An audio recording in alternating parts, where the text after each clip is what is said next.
Hi, this is Indraneel and you are watching Business Bites in our channel The Spotlight, India's first online business news channel.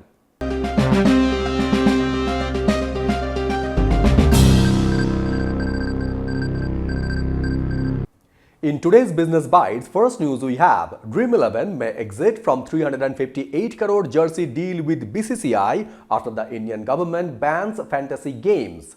Second news we have fintech startup Kiwi raised 24 million US dollar in their recent funding round. Third news we have India's gaming regulation disrupting business models and several VCs' money are on stake. Fourth news we have RBI approved Japanese Sumitomo Mitsui Banking Corporation to acquire up to 25% stake in Yes Bank. And fifth news we have Naira Energy's EPC operations have started impacting due to the sanctions imposed by the European Union and the US. In first news, Dream11 may exit from 358 crore jersey deal with BCCI after the Indian government bans fantasy games. Dream11 has initiated discussions with the Board of Control for Cricket in India, that is BCCI, to exit its 358 crore jersey sponsorship deal with the national cricket team ahead of the Asia Cup next month, and that is due to the Government of India's ban on money-based online games including fantasy sports. Dream11, which signed a 3-year agreement with the BCCI in 2023, has indicated that continuing with the sponsorship may not be feasible under the new framework as the government's newly enacted online gaming law prohibits the promotion, advertising and sponsorship of real money gaming platforms. Dream11 has started conversations with the BCCI to withdraw from the sponsorship contract when these kinds of contracts are watertight agreements and cannot be exited unilaterally. So it will have to be a mutual decision since the Indian law doesn't permit advertising of banned games, where Dream11 is among India's largest advertisers since the development comes just ahead of the Asia Cup 2025, which begins on September 9. The board has a limited time to finalize a new sponsor. However, given that the front of jersey sponsorship is one of the most lucrative assets in Indian cricket, the jersey sponsorship of the Indian cricket team has often been seen as a double-edged sword. While it is among the most prized advertising assets in the country, when companies that have taken up the front of jersey spot have frequently faced regulatory hurdles, financial strain or reputational challenges soon after signing on. In financial year 2023, Dream11's parent company Dream Sports spent about 2,964 crore on advertising and promotions, which is a 37% increase over the previous year. And this new law is expected to significantly disrupt the advertising market as industry executives estimate that fantasy sports platforms collectively spend over 5,000 crore annually on marketing and advertising. In second news, fintech startup Kiwi raised 24 million US dollar in their recent funding round. Fintech startup Kiwi has raised 24 million US dollar in a funding round led by Singapore-based Vertex Ventures Southeast Asia and India, where existing investors Nexus Venture Partners, Omidyar Network and Stellaris Venture Partners also participated in the round. The company plans to use the funds to launch credit lines on the Unified Payment Interface, that is UPI, within the next 6 months. Kiwi currently offers RuPay credit cards in partnership with Yes Bank and AU Small Finance Bank, where consumers using this card can make payments via UPI, which is the most popular retail payments mode in India, when besides its credit card product, Kiwi will now also offer credit lines on UPI in partnership with banks. The recent funding will help the company to focus on and to build the products they have been planning, in addition to what the company have already built. As credit line on UPI is something Kiwi is bullish on, where UPI on credit cards they have already launched and are scaling that business. Kiwi was founded by ex-bankers Anup Agarwal, Siddharth Mehta and Mohit Bedi in 2022 when they have raised 43 million US dollar in equity funding over 3 funding rounds. Since its launch in 2023, the company has issued 2 lakh RuPay credit cards through its platforms and processed over 5 million merchant transactions monthly across 600 cities in India. In third news, India's gaming regulation disrupting business models and several VCs' money are on stake.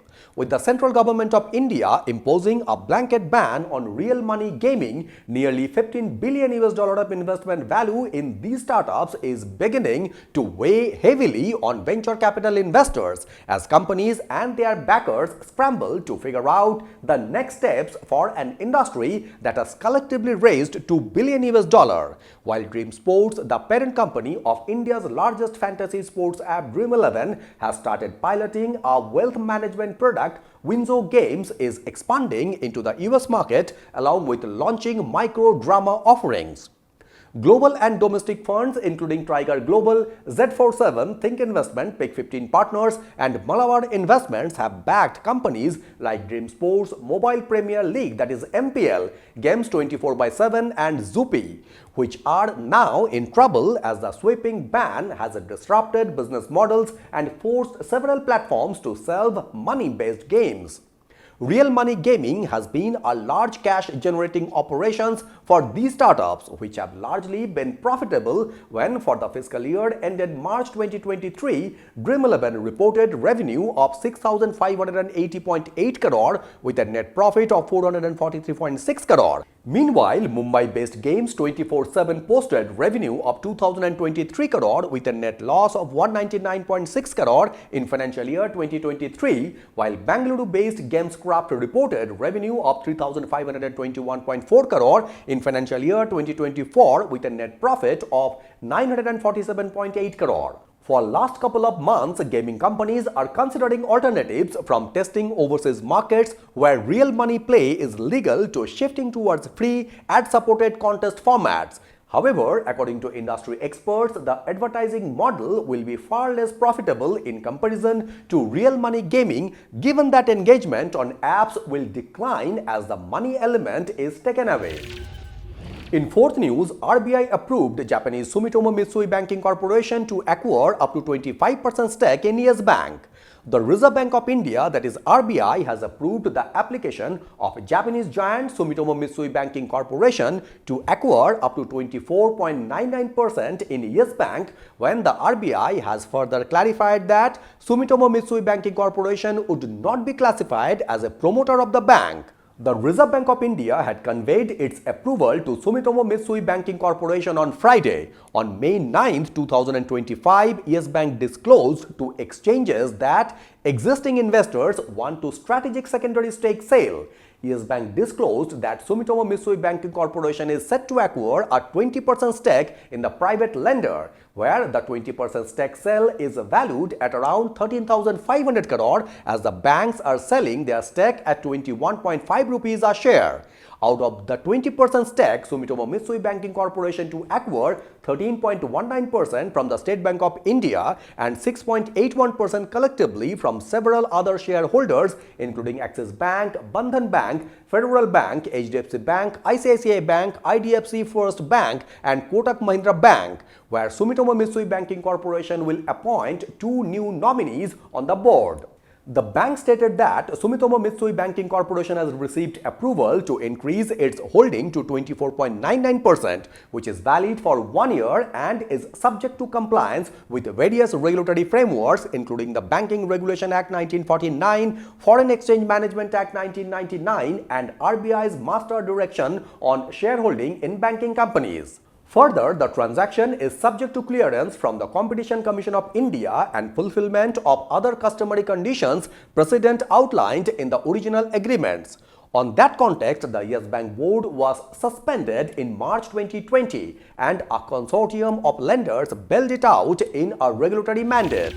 And in fifth news, the sanctions imposed by the European Union and the United States are beginning to impact Naira Energy's engineering, procurement and construction, that is EPC work, as in the past month 2 companies, France's Technip Energies and Indonesia's PT Timah Suplindo, have decided to stay away from EPC tenders of Naira Energy. On 18 July, the European Union induced sanctions on Russia, including restrictions on imports of fuels refined from Russian crude, slashing the price cap on Russian oil to $47.6 per barrel from $60 currently, and targeting the shadow fleet involved in its transport when the price cap is effective from 3rd September, while separately the US has levied tariffs on Indian imports, accusing India of funding Russia's war on Ukraine through its oil purchases. Though Naira Energy is not directly sanctioned, it is impacted as Russia's national energy firm Rosneft PJSC holds a 49.13% stake in the company.